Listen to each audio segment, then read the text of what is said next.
आज की वीडियो में हम ये चैप्टर को फिनिश कर देंगे। बस हमारे दो टॉपिक रहते हैं, एक trading procedure on stock exchange and हमारा सेबी। तो आज हम शुरू करते हैं ट्रेडिंग प्रोसीजर, मतलब कोई भी सिक्योरिटी की ट्रेडिंग कैसे होती है एक्चुअली। सबसे पहले ट्रेडिंग करने के लिए किसी भी इन्वेस्टर को कोई भी ब्रोकर सेलेक्ट करना होगा। क्योंकि वो सारी इन्फॉर्मेशन प्रोवाइड करेगा अबाउट स्टॉक एक्सचेंज और कंपनी का भी वर्कलोड कम करता है।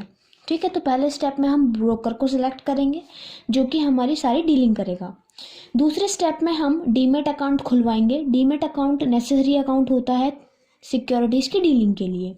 इन्वेस्टर्स को डीमेट अकाउंट खुलवाना पड़ता है। डीमेट अकाउंट की फुल फॉर्म होती है डीमटेरियलाइज्ड अकाउंट। डीमेट अकाउंट खुलवाना पड़ता है किससे? डिपॉजिटरी से, with the help of depository participant. जैसे मैंने ये चार्ट के थ्रू बता रखा है कि इन्वेस्टर अपना डीमेट अकाउंट खुलवाएगा डिपॉजिटरी से, ठीक है, with depository with the help of depository participant. ठीक है, तो एक नोट पॉइंट वाली बात ये है कि इंडिया में दो डिपॉजिटरी इंस्टीट्यूशंस हैं। पहला है NSDL, national securities depository limited, and दूसरा है CDSL, दिख रहा है, सेंट्रल डिपॉजिटरी सर्विस लिमिटेड।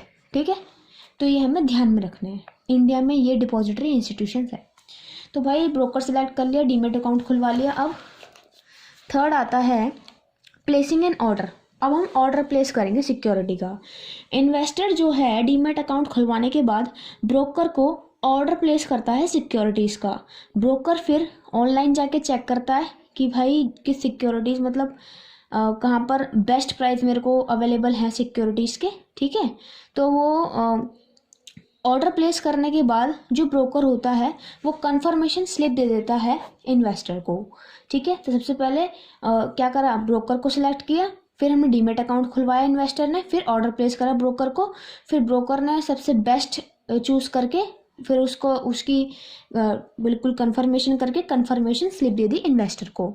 चौथा आता है इशूइंग कॉन्ट्रैक्ट नोट।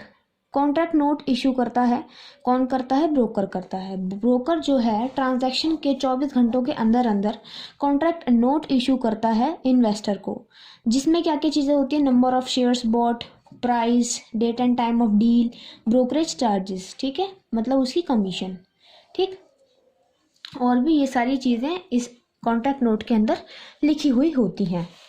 पे इन डे वर्किंग।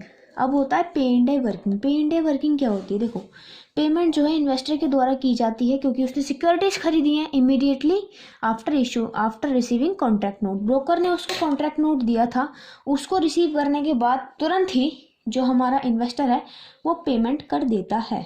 अब उसकी सेटलमेंट में लगता है टाइम।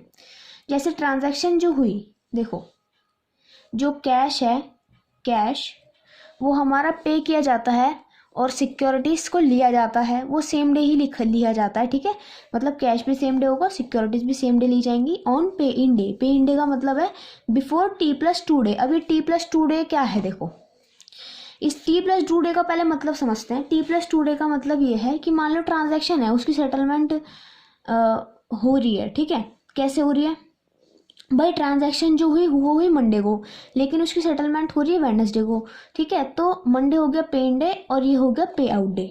समझ रहे हो मेरी बात को? तो ये T+2 डे का मतलब यही होता है कि +2 यानी कि मंडे ट्यूसडे वेडनेसडे, तो वेडनेसडे को हमारा पे आउट डे है, यानी कि जहाँ पर एक्चुअली पेमेंट होगी और सिक्योरिटीज रिसीव होंगी वो पे आउट डे को होंगी, पर ट्रांजैक्शन जो हुई है वो पे इन डे को हुई है। ठीक है, तो ऐसे हमारी सेटलमेंट होती है T+2 डे के अकॉर्डिंग।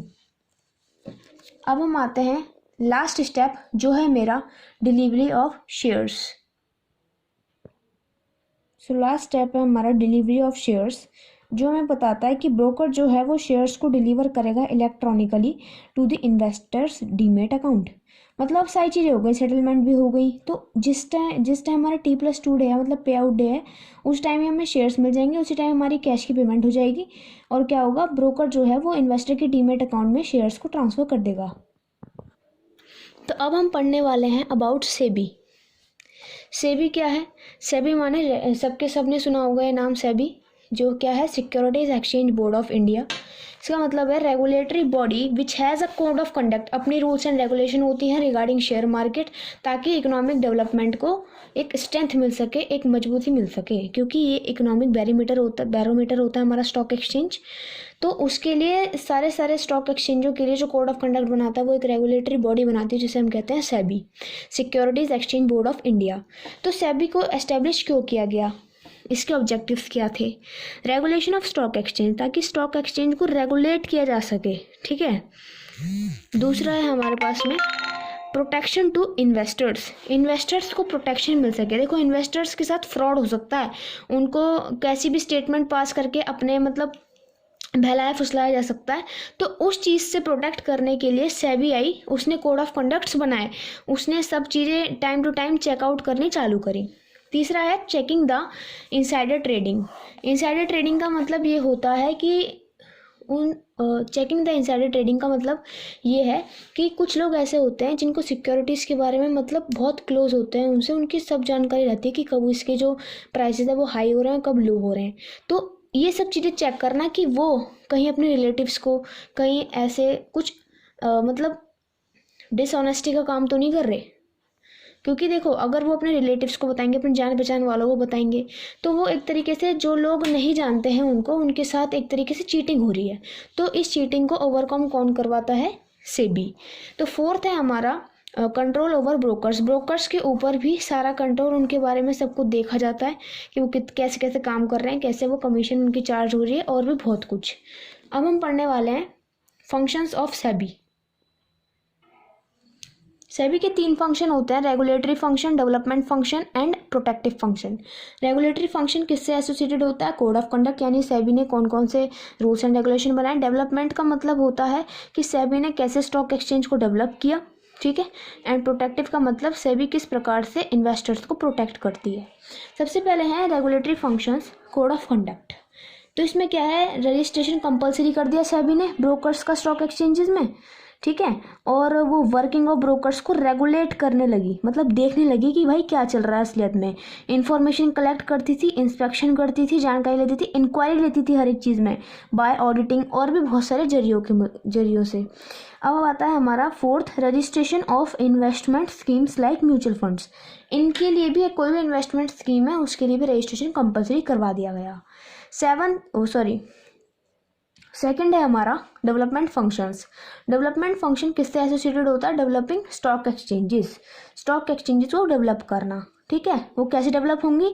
जब हम अपने ब्रोकर्स को ट्रेनिंग देंगे, एजुकेशन देंगे अपने ब्रोकर्स को, तो वो और भी उनके पास इंफॉर्मेशन आएगी और हमारी जो स्टॉक एक्सचेंज है वो डेवलप होगा। अब है लास्ट हमारा प्रोटेक्टिव फंक्शन का मतलब इन्वेस्टर्स को प्रोटेक्ट करना। वो कैसे होगा कि जो भी हमारा इनसाइडर ट्रेडिंग है उसको रोक दिया जाए। मैंने बताया ना, इनसाइडर ट्रेडिंग का मतलब trading between the persons who have some secret information about securities. तो उनके बारे में जांच पड़ताल करना कि भाई कहीं ये चीटिंग तो नहीं कर रहे, ठीक है। Prohibition of fraud and unfair trade practices, कि उनको जो इन्वेस्टर्स हैं उनके साथ कहीं गलत स्टेटमेंट बता के, उनको गलत इन्फॉर्मेशन बता के गुमराह तो नहीं किया जा रहा। तो इन सब चीज़ों पे सेबी ने बहुत ज़्यादा रुकावट कर रखी है। तो ये आज हमारा पूरा चैप्टर यहाँ पे ख़त्म होता है एंड होपफुली आपको समझ आया होगा।